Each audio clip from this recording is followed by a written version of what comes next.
Assalamu alaikum, I'm Aisha and you're watching Samaa News. Here are today's headlines.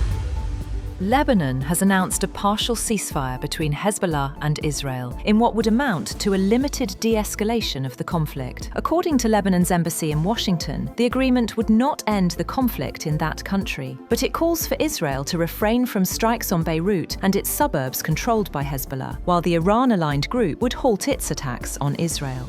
However, hostilities in southern Lebanon continued. The Israeli military said that it intercepted 2 projectiles that crossed from Lebanon into northern Israel and that no injuries were reported. Iran has reportedly suspended indirect message exchanges with the United States, saying there will be no dialogue until its demands for an immediate halt to Israeli operations in Lebanon and Gaza are met. Iranian media also reported that Tehran and its allies are considering further measures, including actions affecting key regional shipping routes.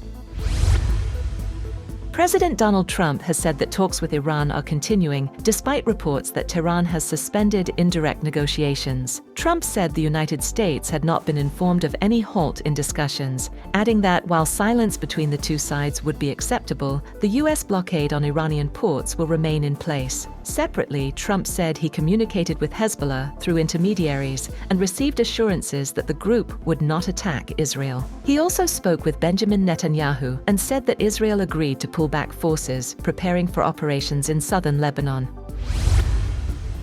Iran's Foreign Minister Abbas Araghchi has said that recent strikes in Lebanon amount to a violation of the US-Iran ceasefire. In a social media post, Araghchi argued that the truce applies on all fronts and warned that any breach would carry consequences, placing responsibility on the United States and Israel. The US is discussing whether to deploy nuclear weapons in additional European NATO states. The Financial Times reported that US officials have signaled openness to additional deployments beyond the existing 6 countries hosting nuclear-capable bombers. The move would involve more countries to host so-called US dual-capable aircraft, which are able to deliver nuclear strikes, while cautioning that an agreement to expand US nuclear hosting was not imminent.